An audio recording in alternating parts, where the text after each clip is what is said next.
Hi everybody, welcome back. Thank you so much for watching. So I know that it's only November, but I'm already thinking ahead to January 2016. I'm really excited to share what I hope to accomplish this year and the kind of projects I'm going to be working on. So the first big project I want to undertake come January 1st is going to be a Project 20 pan, but a Project 20 pan with a twist. I'm planning to do a Project 20 pan roulette with all makeup.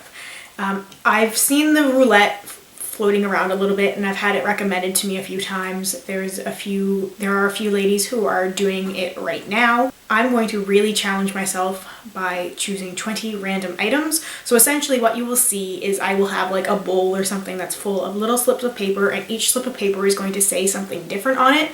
So I could pull a slip that says drugstore lip product. I could pull a slip that says favorite foundation, something from my favorite brand. There's going to be a whole bunch of different categories, and I am going to probably pick maybe 50 or 60 different things and then choose from that. So I'm not just choosing from a small amount. It's going to be really random, which would also make it probably really difficult because there is the high probability that I could get stuck with having like 5 lip products or something, but I really wanted to challenge myself and do something different. So that is the first thing I'm going to be working on. The second thing is going to be a Pan That palette. A lot of people have asked what palette I am planning on doing. I am hoping to go with the majority, which as far as I know is the Stila in the Light palette.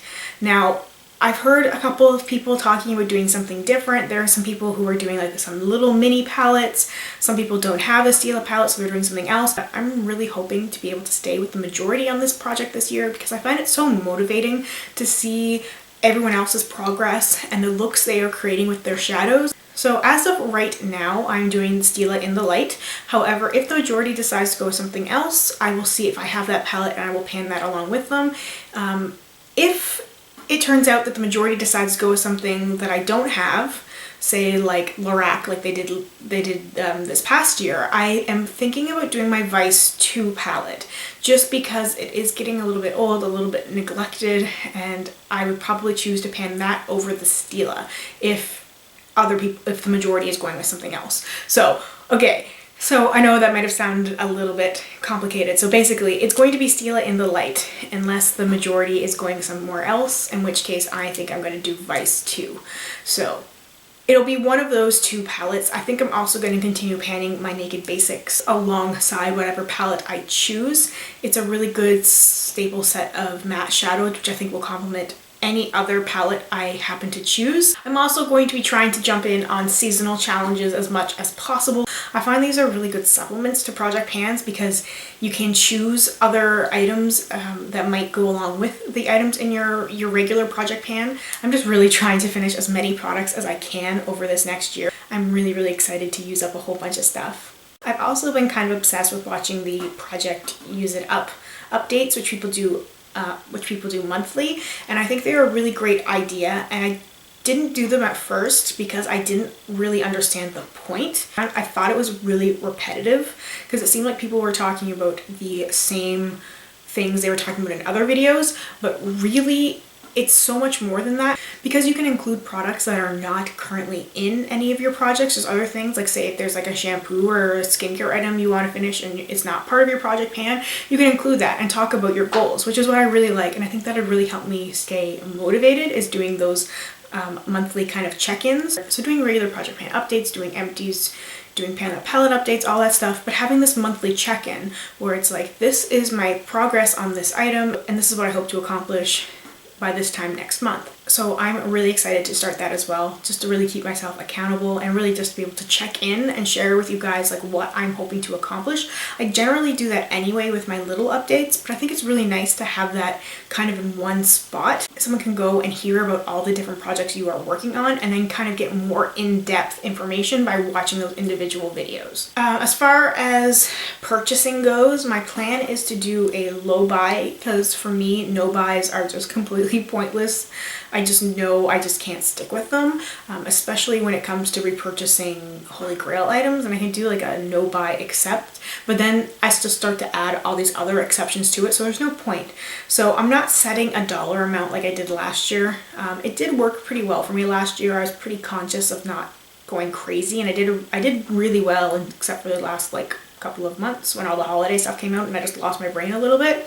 But anyway, I'm hoping to do a low buy. I'm just trying to keep things in my makeup collection that I really, really love. I'm also thinking about doing just a flat out lip product no buy because I have so many. If you follow me on Instagram, I posted a picture yesterday of just like this mountain of lip products and I'm still going through it. They're actually like underneath my chair right now because I'm actually doing an inventory, and I'll get to that too in a second. But I'm thinking about doing a lip product no buy just because I have so many and I have so many different combinations. I bought a lip brush because I didn't have one specifically to mix lip products together, because I think that was holding me back a little bit, is that I have so many different shades and you can create so many other ones by mixing them together. So that's kind of what I'm trying to do with my collection in general, but really with my lip products is mixing and matching things to get different looks without having to go out and buy new products.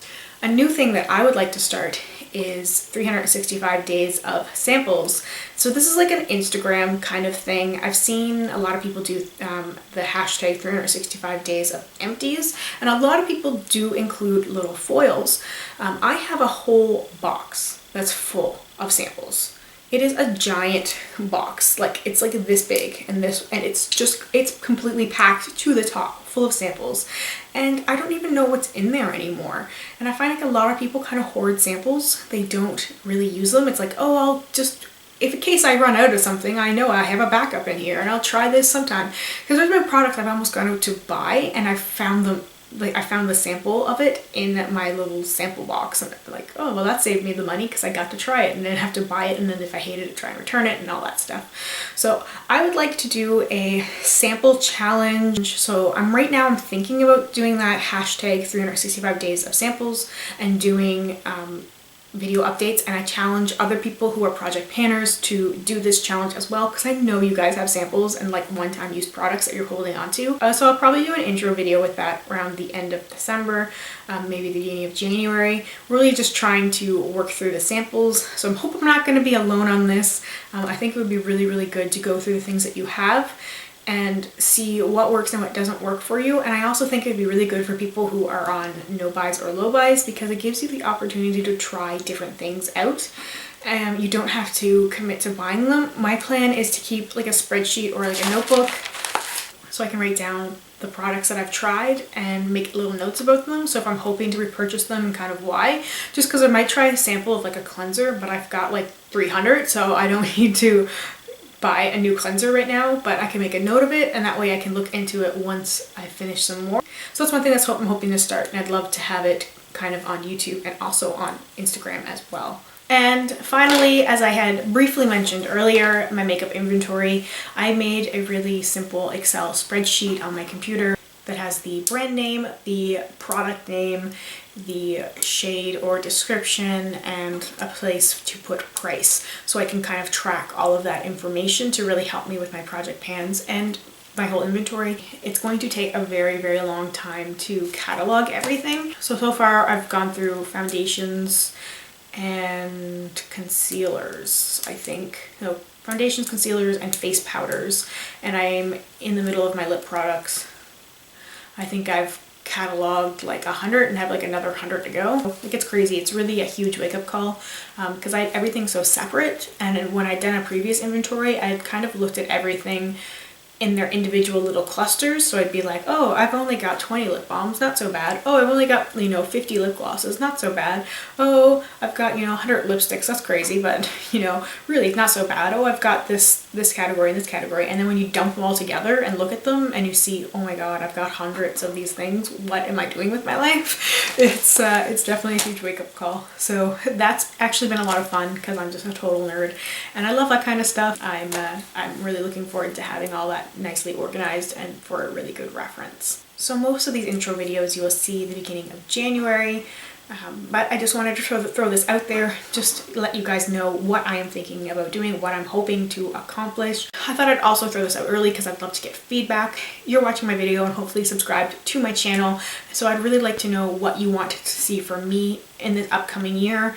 I'm really open to any kind of suggestions that you might have. I have a planner and I'm hoping to really make a schedule down and really commit to it. Last year was an exception. I'm sure there'll be things that come up this year, but I've gotten my son into a pretty good sleeping routine, so he sleeps for long stretches throughout the evening, which is why I can take my time and film. And that's what I'm going to be continuing to do, is take the time to film in the evening when he's asleep, and it gives me a lot of time to relax and kind of enjoy myself and apply makeup, which is one of the things that I really love to do. So yeah, let me know what you want to see from me coming up in 2016. I'm having an absolute blast going through all of my makeup stuff and using different products up, and it's really rewarding and really challenging. So it's kind of the best of both worlds. So thank you so much for watching this video on my plans for 2016. If you have any questions or would like any further information, just let me know in the comments down below and I will respond to you as soon as I can. So thanks once again for taking the time to watch my video today. I really truly appreciate it, and I'll see you very soon in my next one. Bye!